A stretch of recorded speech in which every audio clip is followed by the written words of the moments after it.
Welcome to Selling in the Motor Trade, in association with Automotive Management and symcotraining. This is the weekly podcast where we share best practice, tips, and ideas on how to sell more cars, improve your service department, and generally put more profit into your dealership or dealer group. I'm your host, Simon Bowkett, or some of you might already know me as Skippy. And firstly, I want to say thank you for taking the time to tune in.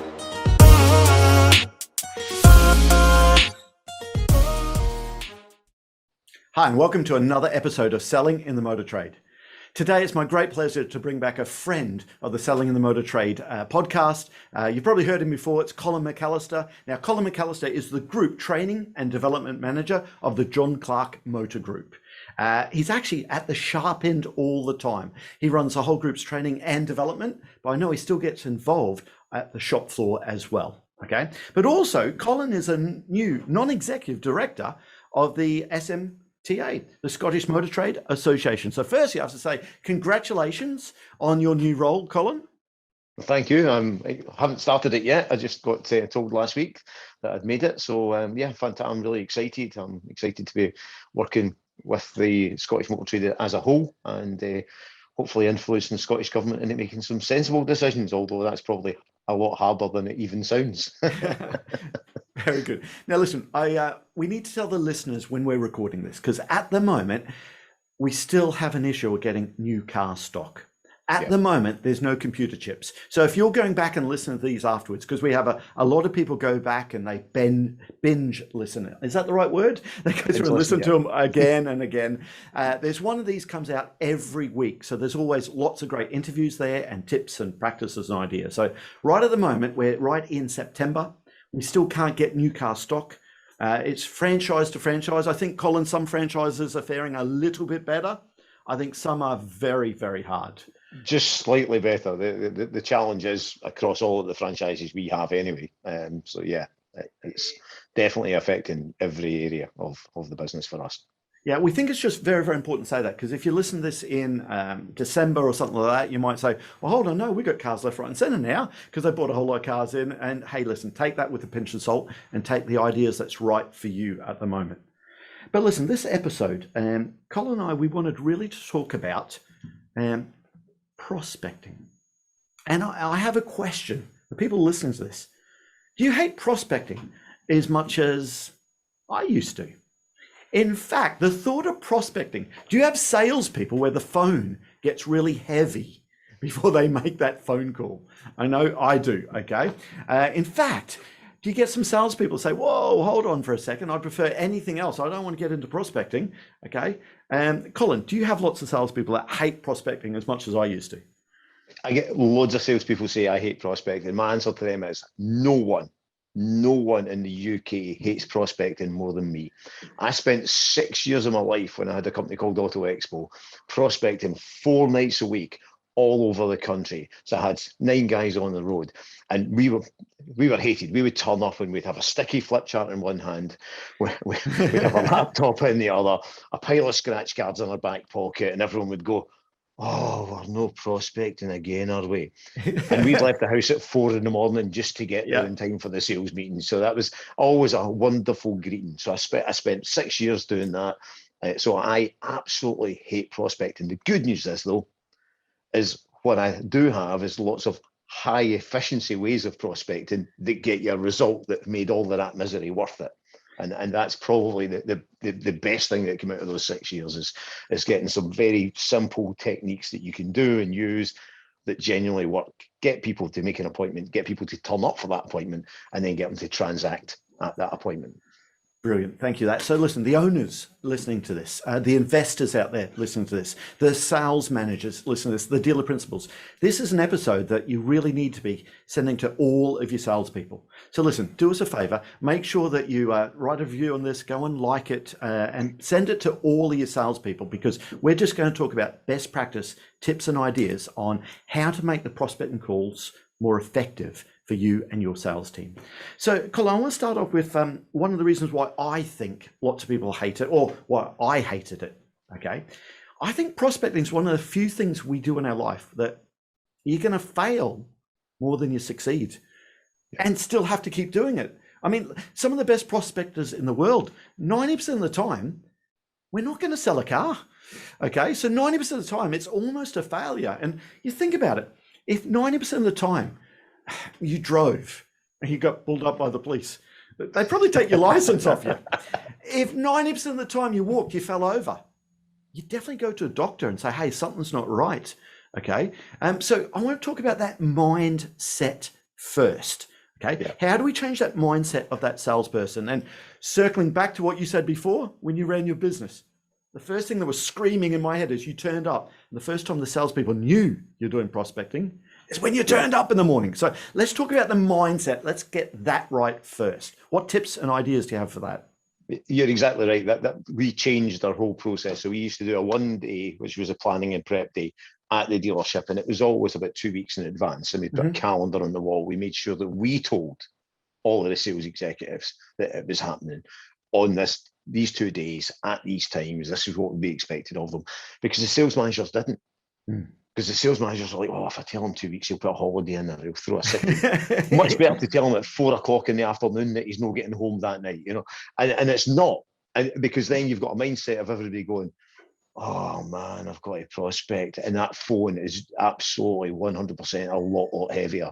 You know, I'm phoning my entire database. My manager's walked in the office. He's not letting me out until I get 10 appointments. That's not prospecting. But so many dealerships, that's what happened, and the mindset was there. And so we would set them up with, look, this is going to be your conversion rate. This is what we're looking for. And for me, what was our point of difference was how good we were with the data. So we're selecting data. So we were looking at people most likely to purchase. So if I was doing an event in Q3, I'm going to look for people that have bought in Q3, not the whole year, Q3, 2 years ago, 3 years ago, 4 years ago, etc. Because they've got anniversaries, they've got a service coming up, their warranty's running out, their MOT's due, their insurance is up, their road tax is running out. So there's all these great reasons to get rid of their car. We were talking one time about dead money, and that's all your dead money. Why do you want to pour all of this money into having that 3-year-old car that you've had when you could get rid of all those expenses, get yourself a new car which has got a warranty, which you don't need to MOT, which you don't need to service, and the road tax is going to be all sorted for you. And that makes it more attractive. But we would tell the sales guys, this is what we've done. We've picked these people out, and we're going to give you your database. So Simon, who's been with us 15 years, he's getting his people for 15 years. They're not going to Danny the new boy or Gary the gasher. You know, they're going to Simon, and you're getting your own customers. And if you're new, you're going to get the orphan owners, or you're going to get a different selection of a different source of leads. So the data has to start with the data, and then it starts with the briefing for the salespeople, so they know all of that. You know, because bad prospecting is we print out a list of owners. I don't care whose it was before. Have you phoned them in the last 3 years? No, you haven't. And that's just a terrible attitude to start an event with. Yeah, it is, isn't it? But also, it's even the word prospecting. Is that the right word sometimes? Because actually, we're just phoning people who bought from us before. Yeah. And if you've got the data the right way, and this salesperson's actually spoke to in the past, isn't it nice to start off and say, hi, is that Colin? Yeah, it's Simon. I sold you your RAV4. How are you? Okay. It's just so much easier to start off that way. Well, I used to teach the start off. So Simon, the sales guy, has been with us 15 years. This is what I'd get him to do. So, hi, Colin, it's Simon from St Andrews Honda. Listen, I was just thinking about you there, and I thought I better phone you. And got their attention. Customers like, what? You're just thinking about, yeah, listen, we're having this event, and I'd hate for you to miss out on it because, and then right away, it's a totally different psychology to I'm phoning my entire database. It's that, I was just thinking about you there, and I thought I better phone you. And right away, the customer's going, oh, this is an unusual call. It's better. It's different for the one I got last week going, I am prospecting again. You having chicken again tonight? You having chicken again tonight? You had chicken 2 weeks ago. Yeah, exactly. Because some dealer groups and some dealerships, that's what they're doing. They're phoning the same people all the time. And they're not even, I used to think about okay, if we're doing an event on, one of my favourite events we used to go in the back of was Renault to Go. So Renault to Go, the cars were pre-owned by Renault. They were refurbed to new car standard by Renault. They were sale or return, so they arrived on the Thursday, went away on the Tuesday, nice and easy. But what I wanted to sell those cars to wasn't new car buyers, because new car buyers hard enough to sell a new car to, and it wasn't a used car buyer. It was a pre-reg, ex-management, ex-demo buyer. So I would go into the database and I'd look at, what was the reg date, what was the sale date, and I'd be looking for people that bought a car that was sub a year old when they purchased it, but it was over a month old, because somebody might have, registered it the month before they delivered it just to hit the number for the month. So I would be looking at that level of detail. And we did a Renault to Go event for somebody, and I won't name the dealer. And the previous year, they had written to like 1,900 people, and I wrote to 300 people, but we sold 25 more cars because it was targeted. It was right to those people that buy that type of car. Yeah. Listen, I often say, if you're a salesperson, listen to this, go and sit with your business measure, your sales measure. Go back through and have a look at those orphan owners. If you just started there, and say, let's look at each deal and see what and do. So, hey, maybe I want to open this up. Too many times, you've heard, I've heard, I'm sure lots of people listeners have heard, you're the third person that's called me this month. If I wanted a car, we'll call you. Can you take me off the database now? Okay, because I've had enough. But that's where we've just flogged that same customer again. So what are the sources you could look for prospecting? It's not just a sales customer. What other sources of data? My favourite, sorry to cut you off there, but my favourite. So whenever I went into a new dealer and I would talk to the sales guys, and they'd go, "Oh, of yeah, we do it every week. Bloody hell!" So we've got the chicken tonight database, So what I would do is I would look at the service only database. So I'd look at customers that used the dealership for servicing, but hadn't bought their car there. Make sure that they had a private address. So not a business address, no Unit 6 or these kind of things. I'm looking for a private address. I'm looking for a local postcode. So I'm in Newcastle. I'm not looking at somebody that lives in Leicester. So I'm looking at the local postcode. I'm looking at private address, and then because you don't know when they purchased it, because you don't have that in your service database, you're looking for registrations. Back then it was 2 years plus. Right now, because of the stock situation and people being in equity a lot earlier, I'd probably be looking at 14, 15 months plus. And then the call's slightly different, but that's a great target, because what we find is most dealerships haven't actually marketed to them. One of the simple rules of marketing is do all of your customers know all the services you offer. And we get these customers that use this for servicing, and we talk to them about servicing and MOTs and maybe tyres if we've got that far. But we never go, by the way, we happen to sell cars. I don't know if you noticed. So what we used to find is we would do this, an event later. And when we came back after the planning day and we came in for the first day of prospecting, one of my favourite things was they'd go, wow, it's working already. We've got 23 appointments. 23 people have phoned in. And out of those 23 people, usually 17 to 18 were from the service-only database. Yeah. And what was great is, you would give that service-only database to the sales guy and go, "Oh, these are service customers. They never bought their car here." I say, "Buddy, see that list there, right? Pick any name you want off that and let me show you what the source of that is." And they'd go, "Well, what about that one there? Frank McGillicuddy. Frank McGillicuddy, service only." Pick another one, and then you get 5, and they'd go, "Give me that database," and they'd go away, and they would phone those people, and they're a cracking source. And if people aren't doing that, that's a great source of getting in there. It reminds me, I'm going back probably about 5 years ago. Kevin Newitt runs a Yeoman's Group, and they just purchased a franchise from someone that was a owner-driver, retired, and this particular guy didn't like prospecting. He actually turned around and said to his sales team, no, I don't want to prospect because I don't want to get a call at night, so I don't want you guys to prospect. So after Yeoman's took it on, we were doing some work in there, and Colin, I've got to tell you, it's like shooting fish in a barrel, because there's so many of these people that hadn't been called ever. And it was one of the best prospecting days. Myself, one of the guys working for us, it was just appointment after appointment that turned up and had huge equity, and it was lovely. But that brings me on to a thought process. I love these systems when check out the equity and the parity in the car. Every finance company does it. But I've got a little view on that. I think the people that are in equity and parity, they're the ones that we phone the crap out of them. And they're the ones that people say, leave me alone. And I say, but hold on. When you look at this person and say, oh, no, he's going to be like 150, 180 away. That's far too much. That's going to be hard work.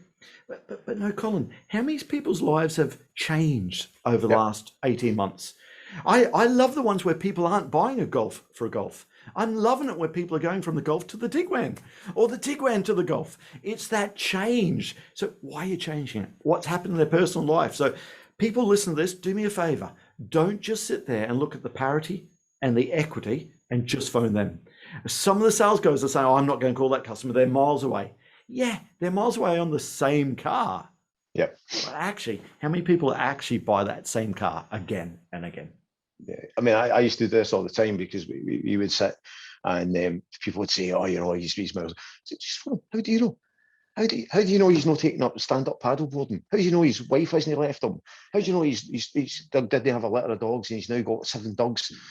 And how many things have changed in your life in 3 years? And everybody go, well, hundreds. It's car salesman. I'm in my 5th dealership, but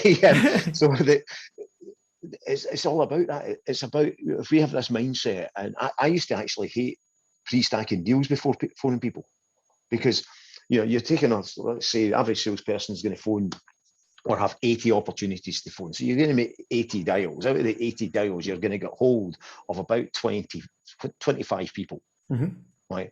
25 people. Out of them, you're going to get 16 that are interested. Can I just go back? That 80, I'm thinking 80, you get about 25 people. That's got to be depending on... It's got to be depending on the time of the day we're making the call. And I'm thinking back to the service people. So often the service get the daytime contact numbers. People will take that call there. But so when you're getting 80 dials to get 25, are you advocating calling throughout the day, at the end of the evening? It actually depends on the brand, Simon. Okay. So I mean, and my experience is quite a few years out of date because I haven't prospected actively like this for a long time. But it depends on the brand. So some brands, Jaguar Land Rover, the people that can afford those type of vehicles have the type of job where you can maybe take some personal calls at work. Because you're in that type of role. If you're in a Renault, Nissan, Dacia, your volume manufacturer, you possibly can't take those calls during the day. So those are going to be the people that you're going to get between 6:15 and 8 o'clock at night. That's what you'll get. But because mobiles are so common now, people will actually take more calls during what we traditionally view as working hours. But my experience when I did this is it varied by the brand. Okay. And we got different answer rates. If you're doing van prospecting, that was always, you never wanted to phone van people during working hours because they're out doing a job for people. And if they're on the phone all the time, that guy's going, here, what's happening to my bathroom, pal? Yeah. But if you phone them 6 o'clock to kind of 8 o'clock, they're preparing estimates for jobs that they've been looking at. So they're doing paperwork. And they take a call. And what was funny is the only prospecting events that I ever did when somebody would answer the phone and go, oh, I'm so glad you called because I'm actually thinking about were van people. Yeah, okay. Van people, and it happened frequently with van people that they were going, I've been thinking about a van for a wee while. I've been thinking about this. As car people, I never had anybody go, well, it's funny you should phone me. I'm sitting with a brochure right now. Yes. That never happened. But the van people, they were much more planned in their approach to it. So van people, I would never get them during the day. And again, my experience is out of date. I'm more than happy to admit that it's been a few years since I've actually had to prospect it. But Sean Clark Motor Group, I'm sure you're still training people all the time about what to do on the phone and how to do it, and you listen there. So I suppose some of the stuff that's out of date, I'm going to go right back to Frank Bettker. I believe it was Frank Bettker that said, some will, some won't, so what? Who's next? Yeah, and it's, I believe it was him. Someone's going to write in and tell me, no, it wasn't Frank Bettker, it was someone else. But I still love that. Any prospecting, some will, some won't, so what, next. I got that when I was 15, working for Weather Seal, knocking the doors as a canvasser to make appointments for double glazing salespeople. And it was exactly that. You know, we were trained, this was, you're talking about mindset earlier on about failing. So we were trained that one house in 60 would say yes to us. Wow. Right. So that'll toughen you up. You knock the door, you got it slammed in your face, you go, 59 to go. Next. It's like, and you were counting down. And luckily I never got to 60, which was terrific. But that's what they trained you for.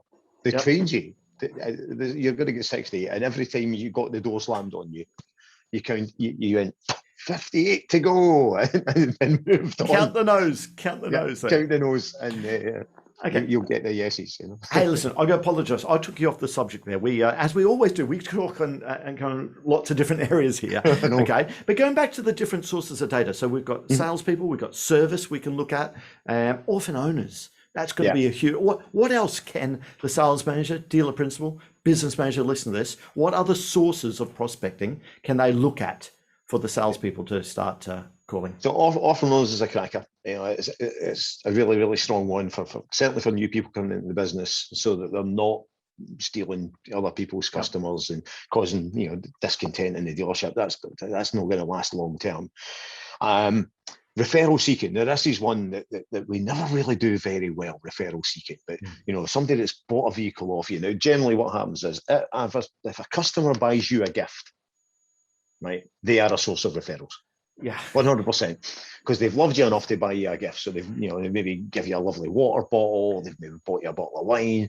They've given you a thank you card. They are definitely a source for referrals because they've cared about you enough to do that. And so you're going to phone them. And I used to have 3 questions that we used to ask on those calls that the manufacturer make you do, the 11-week follow-up call that you're phoning, and it doesn't really feel as though it's got a purpose. So that's the one that stays in your diary for years. And that's the reason when you open your diary, there's 1,100 people there going, oh, Jesus, I can't actually see the people I should sell a car to. So you've got that like 11-week call, and you're like, what the hell do I do with this 11-week call? So Simon, it's Colin here. Sold you your golf. How's things going? Yeah. Yep. Listen, while I've got you, how many cars in the household? It's always somewhere between 10 to 15, I'm guessing, would it be? Cars in the household, 10 to 15, geez. Sorry. We train that slightly different. We say how many cars in your close circle of friends and family. See. I've gone into trainer mode then. So in the household, it might be, I don't know, 4, 5. 4, actually. And how many drivers? We've got about 4, 5. 4 or 5, excellent. Of those drivers, who'd be next in line for a new or used vehicle? My Uncle John. Your Uncle John, excellent. What's you driving at the moment? And so those 3 questions. Now you obviously have got 3 different ones about the circle of friends, but I just go household. So how many cars in the household? And it's not personal because it's cars. They're things. They're not people. So your human nature doesn't want to protect Uncle John at this moment. And then how many drivers? Again, not personal. Not you're not asking for names. Yeah, like that. We do it slightly different on handover. So we turn around and say, we talk about the customer satisfaction index scores and what's coming through. And we're going to let them know that, hey, listen, if there's anything you can't say you've been completely satisfied or a 10 out of 10 on the net promoter score, would you let me know? Okay, so we do that sort of stuff. But invariably customers say, oh, yeah, it's been brilliant. It's been great. So they're the ones you'll turn around and say, well, thank you. Really appreciate that. Listen, but can I ask you, how many cars are there in your close circle and friends and family? And that's where the number is always somewhere between 8 to, 10, 15. Now, if they say 30, say, no, Colin, really close circle of friends. Yeah. Okay, well, 6. Okay. Hey, listen, of those 6 cars, which you think's the next one to change? Okay. And it's, I tell you what, the amount of times you ask that, they'll always say, cousin John's, my brother's, probably my wife's car. And then it's just, the salesperson just does normal qualification. Why do you say your brother? What's he drive? Now, listen, sometimes they'll say, well, he's buying a new Bentley Continental and you can't sell him one. He's buying the new, Bugatti Veyron, okay? But you're not going to do it. But then you can turn around and say, hey, listen, well, Colin, if you're happy enough to give me a 10 out of 10 on the net promoter score, I'd hope to think you'd be happy enough to recommend me to your cousin John. So listen, if you would, what we'll do is we'll give your cousin John £100 better deal, or we'll give you £100 thank you. But I'll let you decide on that one. Yeah. Because you've narrowed it down to someone to think of. Because otherwise, if you say, would you recommend me? Everyone says, yeah, of course I would. Of course I would. Exactly. But you've got to get them to narrow it down. But I love what you're doing. You're not just doing a handover. You're doing it for that call down the track. Because you need to give the call a purpose. Every time you phone a customer, it should have a purpose. It should have an outcome that you're looking for. And just to come back on a point you made there on the referrals, that's a really important thing about we'll give your person a better deal. Because a lot of times in referrals, we don't feel good about it because we think we're bribing. Oh, yes, we'll give you £200 for referring. Yes. So we feel like we're bribing the customer. The customer also feels like they're bribed, but it's that person's getting a benefit. One of my favourite ones is one of my clients used to have a restaurant in Dumfries, as well as having dealerships, and he would do a meal for four for the two people that referred and the two people that bought at his restaurant. Lovely. Yeah. And so it was great. And I remember I went back 6 months after we had put that in, and he said, "You're costing me a bloody fortune in this restaurant, Colin." And I said, "What you mean, Mike? Is that referral program's working really well for you?" Yeah, it's so true. Yeah, but it's making it so that it's something that they can both benefit. And I like how you choose. That's a brilliant one, because it's again making the customer more comfortable to refer. And it's just having it. You're absolutely right. It's that. Then it becomes normal qualification. Again, normal qualification. And also, this is, for me, it's kind of prospecting, but it's not. Referrals, the word prospecting, I think we should almost bar that, because that's where I think, I hate that. But actually, that referral business is something that a lot of salespeople don't do, but it's so simple to do right at the end there. But this is where, the guys that have been in the dealership for ages, that have got, what you would call the kind of old school skills, the ones that were used to dealing with walk-ins that had no idea what was going on in the marketplace, and, they were looking for advice. They've got a whole pile of customers that are used to having their advice and having their expertise. And so when they make the call to the customers, it's like a catch-up rather than a prospecting call. And those were the ones that were actually the most scared of prospecting when I used to go and do events. But when you sat down and spoke to them about it, and you did, I was just thinking about you there, I thought I better phone you. And, how's your Auntie Mabel doing with her Mini that I sold her? Fantastic. And they're having more of a conversation. And then, Joe, I'm not quite sure what I'm looking for, Colin, because I need this and I need that. Okay, so, and then you would go into normal qualification, and that's where they've got an advantage over the kind of new guys that are used to dealing with the digital leads that have come in saying, is this car still available? If it's still available, what's your best price on it? And can you deliver it to Epsom? And because they're not getting any qualification, really. They're getting, right, okay, the guy wants this. When do you want it by? Is the qualification question, And so with those guys that have been in the business longer, or more used to traditional sales routes, they're brilliant on the phone. Yeah. As soon as they realise that it's just like talking to somebody, because you know what? It's just like talking to somebody. It is. It's that traditional salesperson. I love the way you say that. It's coming back to forth. They have to qualify, don't they? And listen, I want to go back for a second and then talk about, you make the appointments, but do some people just give the appointment just to get you off their back, and they just never, ever turn up? In fact, I've got to tell you, I can remember a while back now, I don't want to incriminate myself too much, but I hasten to add, this is when I lived in a different place. We had a neighbour that was a little bit of a knob, just a little bit. It's just hard work. And I remember he caught me one weekend and said, "Oh, we should get together again and have the family come over for a barbecue." And instead of turning around and saying, "Well, actually, I can think of nothing worse.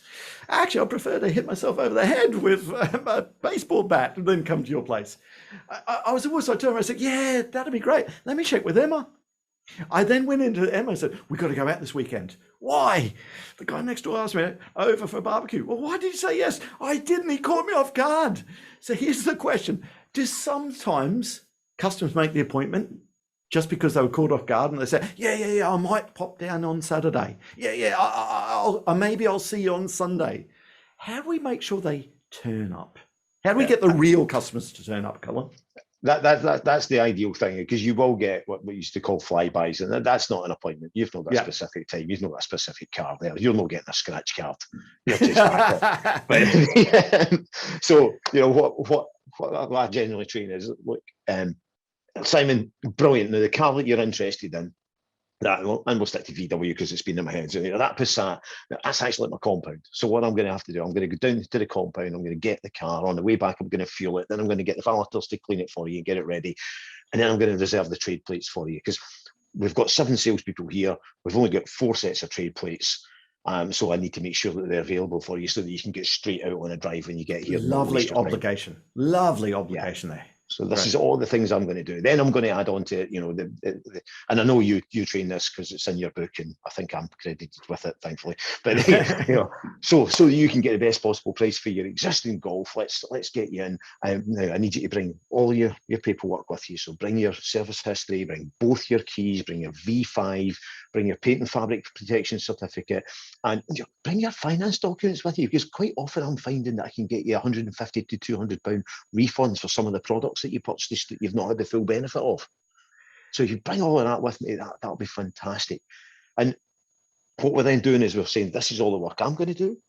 This is the work you've got to do. And generally that sets it up right. Then the next thing is then using the tools that we've got. So we're going to do a see it now video to the customer when we're ready for them. Simon, as promised, I've been down to the compound. I've got a Passat here. By the way, it drove like a dream on the way at the fuel station. That's an absolute cracker of a vehicle you've picked there. So I've got it fueled up. I've got it cleaned. It's outside. It's looking terrific. I've hidden the trade plates. I'm sitting on them, so I can't stand up. And so the customer then knows you've delivered on your part of the promise. Now, the other part of the promise you need to deliver on, especially if you've prospected this customer because you've brought them forward. Yeah. Is you need to have done some work on the numbers in advance. So you need to know, so roughly where's their car? Where's the equity? We know that we've landed them on a Passat, so where do they stand? Their existing monthly payments, $358 a month. What's that Passat going to look like on there? And so you've got some rough idea to make sure that you're steering them into something that's affordable. If it's a no-go, then you're going to phone the customer and say, listen, Simon, I've run some numbers here. And it's maybe no now. The time I was, what I've done is I've done this, and I did this. See, I love that, because when the time is right, guess what? The trust has been built. Yeah, I call it setting a timer on this one. You used to do this as well. You remember that script you used to have, the you do the maths script? Yes, that one. So that's the way I used to play it. Say, hi Simon, listen, it's Colin here. I sold you your BMW 5 Series. Now listen, I've just been on this course with the manufacturer with this fancy pants trainer guy, and I never believed a word he said, right? But he was doing this thing where we could get you out your 5 Series and get you into a new 5 Series for no money from you and roughly the same monthly payment. Now I didn't believe a word of it, so I need your help. Would you be all right if I was to run those numbers for you and see if this stuff actually works? Would that be okay with you? Because I don't want to go and talk to real customers any nonsense. And the customer would go, yeah, that'd be fine, great. Well, listen, I just need your date of birth so when I get your settlement figure through, and then you're going to get an email saying you've requested a settlement figure on there. Now, listen, Simon, see if by any chance this actually works. Would you be interested in another 5 Series for the same kind of money? Yeah, and they say yes or no. I need bigger, smaller.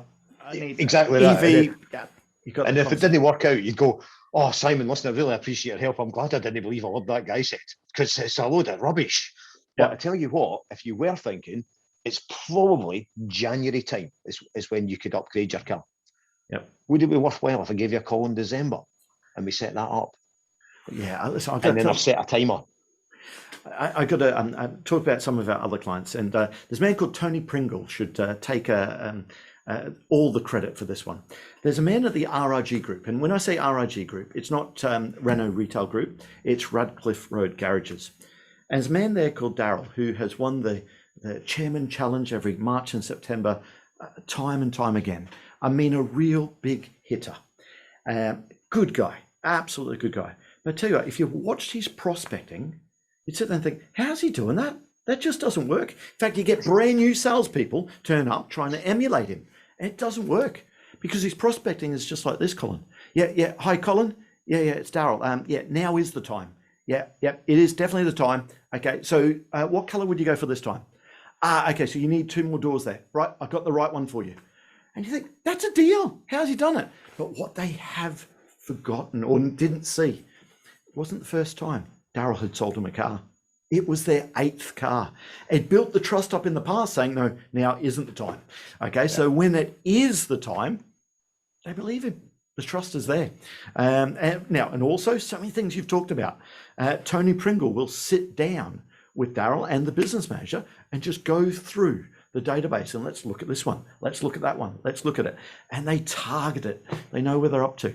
And it's just all the good stuff that you're talking about there. Yeah, and you know, those guys are I loved working with those guys when we were out on the road doing prospecting. They would go, I've got my book. And I say, right, listen, I'll guarantee that everybody on this list that I've given you is in your book, right? So I don't care whether you get your appointment for the book or you get your appointment for my list. But if you get it for your book, will you do us a wee favour and just find them on the list and ticket? And they'd be like, no bother. And I said, listen, and if there's extra people in your book, just write them down the bottom. And they would be like, this guy's great. And off they would go. Because I wasn't asking them to do anything that they weren't. Because with a guy like that, I'm not going to script him. Yeah. Because right away they're going to go, what's happened to you, Tony? He's turned into Stepford Tony.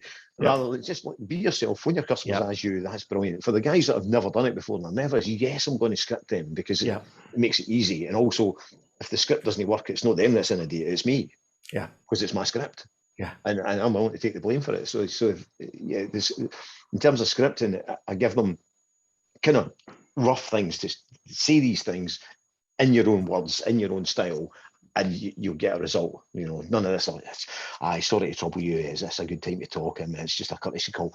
That's just going nowhere. You know, that's absolutely apologetic nonsense. You know, you'd never walk up to somebody at the pitch and say, "I'm sorry to trouble you there, sir. But, you know, you wouldn't mind if I showed you one of our cars that's for sale, would you?" You know, like, what are you doing, son? It's never going to work. So you know, you're going to show them a successful openings to the call to get them the attention that they need. Because your competition when you're making a prospecting call is all the other things that are going on in the household. Yep. Which you don't know about. But generally, you know, I used to always say, the football's on tonight. Well, great. Who's playing? Oh, well, Celtic are playing. Great. Find the Protestant names in the database and phone them. Oh, Rangers are playing. Find the Catholic names in the database and phone them. Oh, that's football tonight. All the guys will be watching football. Great. Let's find all the women. And it's because there's always an opportunity. There's always a niche. You know, when I went to Spain, I remember I went to work for MG Rover in Spain. And they said, you know, no Spanish people buy a car between September and January. I was like, why is that? Well, because it's a winter. I said, so you're telling me we've never sold any cars to anybody in the winter, ever? No. So I went into the database and went, wait a minute, what about these people? Oh, they're English. He's German. And I was like, great, let's find English and German people and we'll phone them. And we just... we prospected these people. I actually ran in Valencia. I ran a expat event for English people, and we had like Heinz tomato sauce and like all these kind of English products that you can't get in Spain. We got them shipped over, and the snacks were all English snacks. And we ran this English weekend. It was hilarious, but it all just came from this. Nobody buys a car in the winter. No. It's like, of course they do. You know? Now, listen, we've got to talk about the elephant in the room, and I'm hoping that the listeners are waited on till this point here. What about the guys who are saying, yeah, but Colin, Simon, you've missed the point. We can't get new cars at the moment. So you're getting us to do the prospecting, but what do we actually do? You can't get cars, okay, because we haven't got these semiconductors, okay? Yep. There's no point. I could buy that used car off them and we could sell that, but we haven't got a new car to sell them. Any advice, any tips around that issue we have at the moment? Yeah, I mean, we're all in that boat. The key thing is there's going to be something to sell them. So if we start to, you know, prospecting. So I was in our Renault site yesterday, and we're looking at customers who they're in a 3-year PCP. They've been in it for 11 months, and they're in like £300-400 worth of equity. Now that's a position you're never usually in. So we can get them out of that. Now they're in a year old, but could we get them upgrading to a slightly bigger car? Could we get them downgrading to a slightly smaller car? I don't care. It's a car. It's some finance income. It's some VPP income. And we've got another car to sell to somebody else. And so we can either take somebody out of a 3-year-old car now and get them into that year-old car that we've just bought off this customer. It's new to them. It's about finding that niche. You know, we had an experience in Aberdeen a few years back when the oil crashed. And people, there were people losing their jobs, there was people getting their salaries cut, but they still needed a car. So we had people coming in with a guy drove in with 2 Range Rovers. He said, listen, I'm about to go and make 130 people redundant and I can't be driving in my Range Rover. Can I swap these in and take 2 Nissan X-Trails? And so we had people that were downgrading like that, and we took that as an opportunity. Yeah. And continue to sell cars, continue to sell finance, continue to sell VPPs. So in this market, you've got to do the same thing. Okay, can I get people that maybe had a car 6 months and they're not far away, and I can get them into something bigger? I'll maybe take them A4 into A6, or maybe take them A3 into A4. And so it's the car's still new to them, and it's still improved and better and fits their lifestyle better. It's down to the qualification. Is that car still suiting their needs? If you maybe talked earlier on about how people's lives change over a 3-year period, they probably change over a year. Certainly in the last 12 months, look at how many people's lifestyles have changed. I've taken up wild water swimming, so I need a bigger boat now. Okay, great. Let's get them into that, and we'll find a customer for that car that's maybe a year old. I suppose we don't have new vehicles. I suppose for me as well as targeted prospecting, because listen, if you can't get an A6 for 12 months, that's what it is. But actually, if you've got something else you can get, well, hold on for a second. We can actually get a Q5 at the moment. We've got these Q5s there. Okay, now we know that every manufacturer and OEM will say, when a customer comes in and asks for an A6, try and sell them that A3. Now that's bloody hard work. Okay, but they always say that. And I always think, yeah, you try. But actually, if we know we can get that A3, to pick an example, okay? Now I've got all the Audi people saying, no, we can't get them either. Have you not heard? Okay, but if you can get that particular stock, let's target the prospecting around those customers. Just be targeted there, okay? You've got to. I mean, we've had crises in this industry. I remember in 1988, we had the dock strike, and I was selling Nissans at the time. And all we could get was Bluebirds because they were made in Sunderland, and everything else was. So you had people coming in with a Micra, looking for another Micra, and say, "Well, have you considered a Bluebird?" They're like a Micra with a bit extra, a lot extra. And the manufacturer people, exactly as you said, oh yes, and they'll all go for a Bluebird. They did. I had a massive list of people who, when the first Sunny arrives, I'm phoning you. When the first Micra arrives, I'm phoning you. So I had a very busy few months. Prospecting those people who were sitting in my CRF pile, but it's about that, find the niche. If you've bulk purchased something, and Christ Almighty, let's hope some people can bulk purchase some vehicles, and you've got something that's available for immediate delivery, then let's talk about that. Because and use those cars to get good trade-ins, because we need used car stock at the moment. That's got to be the answer at the moment. Yeah, absolutely. Hey, listen, I want to leave by getting your views on something I know we've both seen, I think, at the same National Automotive Dealers Association conference. They always have this, the top 20 ideas, okay, from the National Automotive Dealers Association. And I won't steal your thunder, but the idea that I love, you took it to a whole new level, was the board in the service department. We're currently understocked. Can you just tell the listeners, or the people watching this, exactly what you've done with it, how it works, and also what someone can go and do with that today in this market to try and get some used car stock? Yeah, this is again back when I had Auto Expo. We actually took that. We got a TV system, and so you might want to tell them the whole lot how it works from start to finish. Yeah. So we had a TV system, but what we did is we plugged it into this computer that then allows you to control every millimeter of the screen. So you could have the TV message in the top right up here, and then down the bottom you could have a ticker tape message on here. And what we used to do with ticker tape is you have local news coming in from the BBC website, local weather coming in from the BBC website. But then what we did was we looked at who's coming into the service department and what have they got? And you say, okay, well, listen, we're desperate for Skoda Octavias. There's a guy coming in, he's got a Skoda Octavia, he's had it for 3 years, it's due its MOT, its warranty's running out. Great, let's. So here at McAllister Motors, we are urgently seeking Skoda Octavias, ideally blue, 3 years old with less than 42,000 miles. And you would have these messages so that they'll used to reading the news. So that makes it, this is a credible line. And then every now and again, blue Skoda Octavia, we're looking for one of them. Oh, I've got one of them. We're looking for Skoda Yetis in any colour, ideally diesel and 4-wheel drive. I've got one of them. And the customers would come up to the desk and say, apparently they're looking for Skoda Octavias there. And it was terrific. Now, you could do it with a flip chart, just say we currently have customers looking for Jaguar XFs. If you have an automatic XF with brilliant. And you've got to make it credible. So you want to have like more than one vehicle appearing. And when we did the flip chart version, as you can see, I'm a fan of using different colours. We used to have different colours and different handwriting. So you'd have, if you've got an XF, see Danny, and that would be in Danny's handwriting and in red. And then see if you have an XC, see Colin, and that would be in Colin's handwriting. So that the customers would go, this must be real, and get there. Now, actually, I've got a cracking story because, Scottish people are a wee bit, have a reputation for being a bit grippy. A bit tight. I'm married to a Scottish lady, so... Yeah, So I did this dealership in Inverness, right? And I went in there to sell them the TV system, and they didn't buy the TV system. So I told them to use the flip chart version as a trial, right, to see how successful this concept would be. So I went back about 4 weeks later. I was up and went in to visit them, and they said, "This has been brilliant. This is selling us loads of cars. It's fantastic." Right?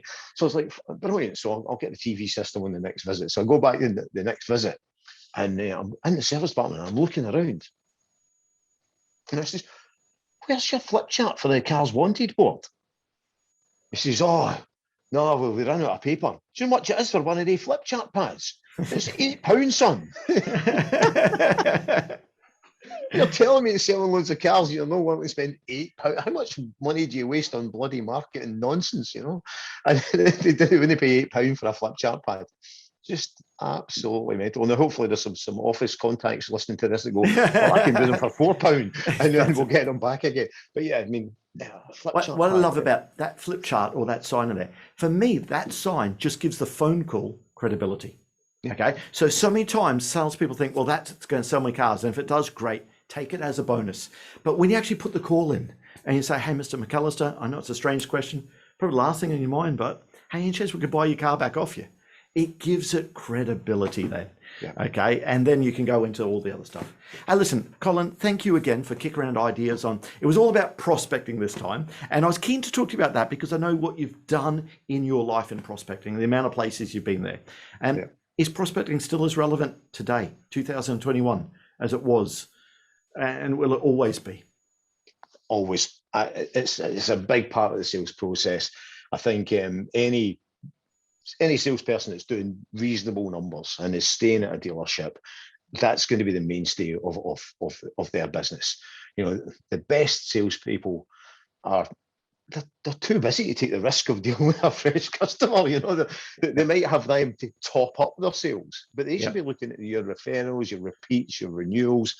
That's where the mainstay of car sales should be for the quality salespeople that are putting in the numbers and having a lifestyle.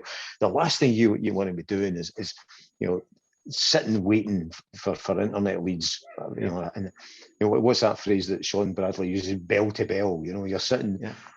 Geez, that's just brain damage waiting for all that to come in. You need to be creating your own business. And if you've been selling cars in a dealership for 3, 4, 5 years, you should have your own database and you should be working that database. Yeah. And what we've talked about there is just scratching the surface of prospecting. That's listen, that's all we could do on this podcast. Yeah, of obviously course. There.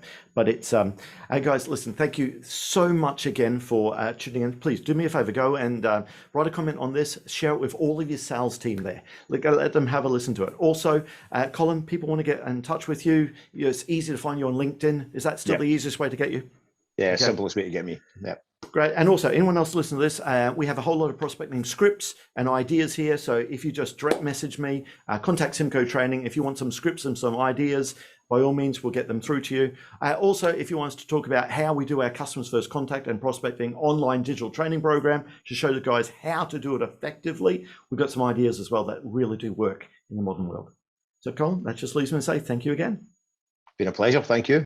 That just leaves me to say that all details of this episode and other episodes on the selling in the motor trade can be found on our website, symcotraining.co.uk.